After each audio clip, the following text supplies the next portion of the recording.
আসসালামু আলাইকুম। আপনি চাইলে কিন্তু আপনার ইমুর পুরাতন নামটি চেঞ্জ করে নতুন নাম অ্যাড করতে পারবেন মাত্র 2 মিনিটের ভিতরে। আমার নাম হচ্ছে AH সৌরভ ইমুর নাম।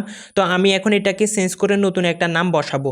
তো কিভাবে ইমুর নাম চেঞ্জ করবেন আজকের ভিডিওটি সম্পূর্ণ দেখলে আপনি আপনার ইমুর নামটি খুব সহজে চেঞ্জ করতে পারবেন। তো ইমুর নাম চেঞ্জ করার জন্য আপনারা কি করবেন, প্রথমে ইমুতে চলে আসবেন। ইমুতে আসার পর আপনারা এখান থেকে উপরে বাঁ পাশে দেখতে পারবেন ইমুর প্রোফাইল পিকচার বা আপনাদের প্রোফাইল পিকচার। জাস্ট আপনারা এই প্রোফাইল পিকচার উপরে একটা ক্লিক করবেন। এরপর আপনারা আপনাদের ইমুর নামটা দেখতে পারবেন এবং নিচে দেখতে পারবেন ফোন নাম্বার। তো আপনারা কি করবেন, এখান থেকে নামের উপরে একটা ক্লিক করবেন। নামের উপরে ক্লিক করলে এরকম একটা পেজ আসবে। আসার পর নিচে দেখতে পারবেন শেয়ার এবং এডিট অপশন। তো জাস্ট আপনারা এখান থেকে এডিট অপশনে ক্লিক করবেন। এডিট অপশনে ক্লিক করলে এরকম একটা পেজ আসবে।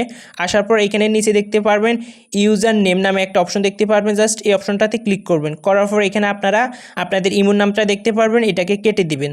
দেওয়ার পর আপনারা এখান থেকে যে নতুন নামটি অ্যাড করবেন সেই নামটি এখানে বসাবেন। তো আমি এখান থেকে নামটা বসালাম।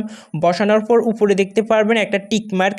জাস্ট আপনারা এই টিক মার্ক অপশনের উপরে একটা ক্লিক করে দিবেন। এখানে ক্লিক করে দিলে কিন্তু আপনাদের ইমুর পুরাতন নামটি চেঞ্জ হয়ে নতুন নাম অ্যাড হয়ে যাবে। দেখতে পাচ্ছেন এখানে কিন্তু আমার নামটা চেঞ্জ হয়ে আরফাত সৌরভ নামটি অ্যাড হয়ে গেছে। আগে ছিল AH সৌরভ, এখন আরফাত সৌরভ নামটি এখানে বসে গেছে।